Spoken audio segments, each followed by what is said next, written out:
सद्गुरुनाथ महाराज की जय।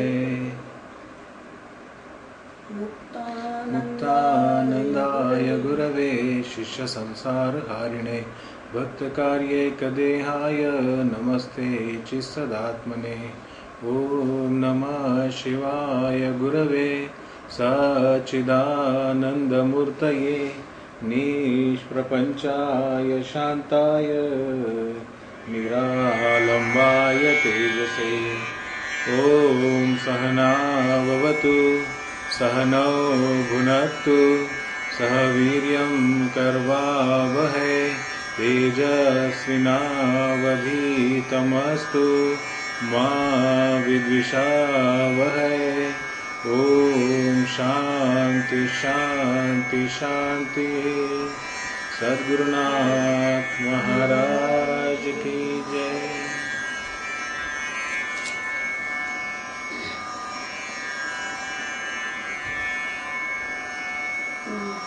गुरु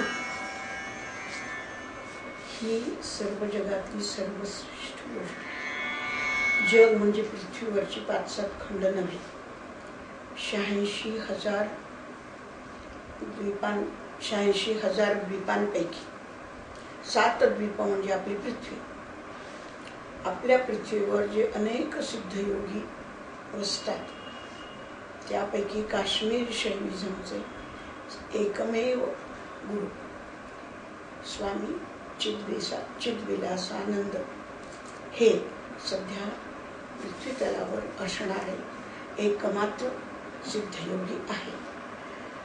त्यांच्या पादारविंदी नतमस्तक होऊन मी आपल्याला पुढील गोष्टी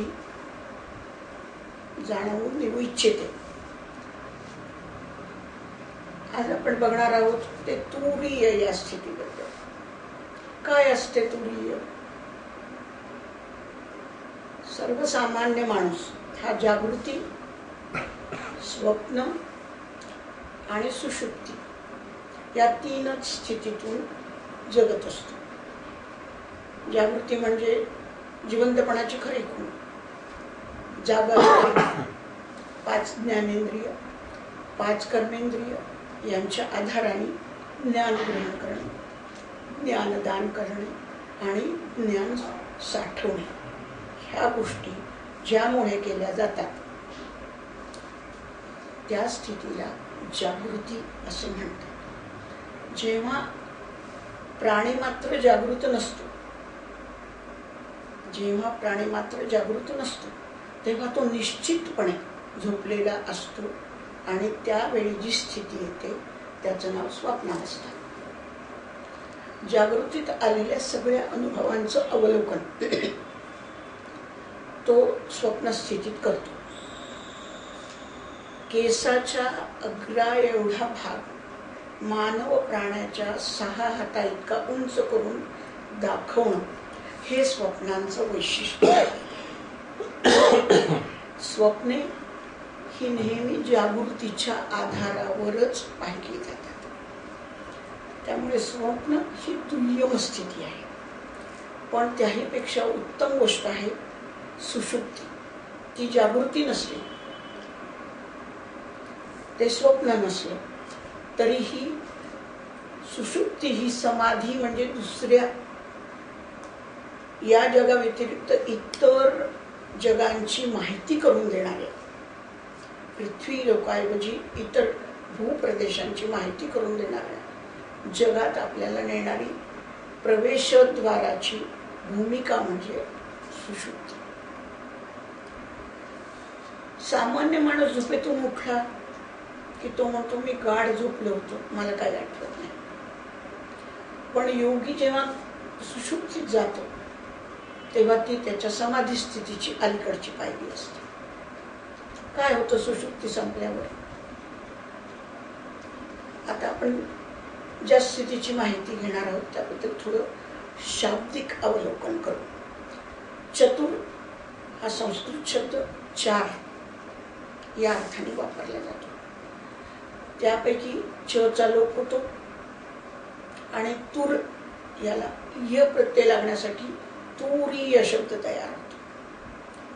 तर तुरीय म्हणजे चौथी स्थिती. चतुर्य ऐवजी तुरीय असं म्हणण्याचा संस्कृत भाषेचा परिपाठ आहे.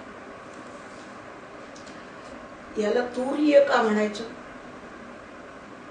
तर ही जागृती नाही, ही सुषुप्ती नाही, हे स्वप्नही नाही. मग हे आहे काय आणि हे ओळखायचं कसं? आता जागृती, स्वप्न आणि सुषुप्ती मधल्या ह्या तिन्ही गोष्टींचा समन्वय. जागृत माणूस झोपलेला नसतो, स्वप्न पाहू शकत नाही. जागृतीत किंवा स्वप्नातला माणूस सुषुप्तीत जाऊच शकत नाही. म्हणजे ह्या सगळ्या तिन्ही स्थिती एकेरी आहेत. एकेरी म्हणजे जागृतीतला माणूस फक्त जागृत असतो, स्वप्नातला स्वप्नातच असतो, सुषुप्तीतला सुषुप्तीतच असतो.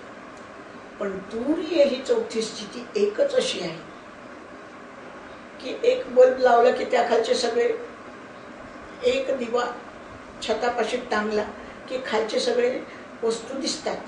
तसं तुरीय मधल्या स्थितीतल्या माणसाला त्याच्या जागेपणी जे असतं तेही म्हणजे तो जागाही असतो.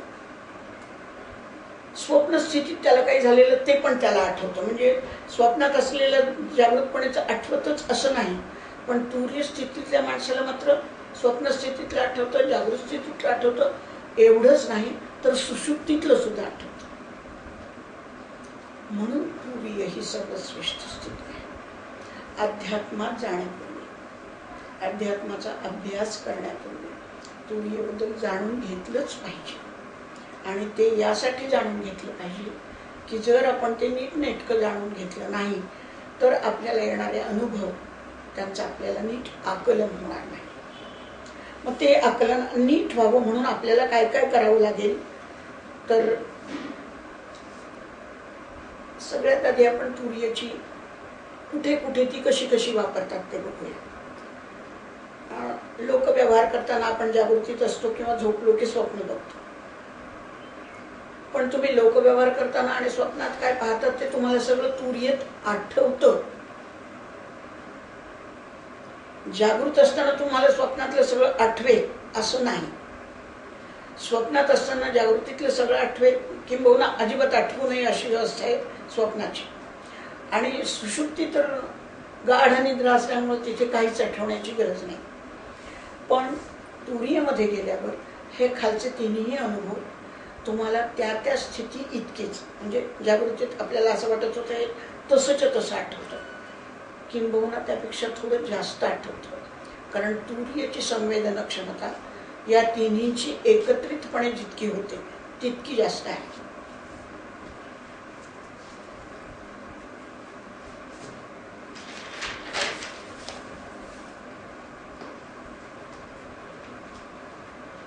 आध्यात्मिक हृदय हा शब्द आपण आधी जाणून घेतला पाहिजे. कारण तुरीय प्रकट होण्याची ही जागा आहे.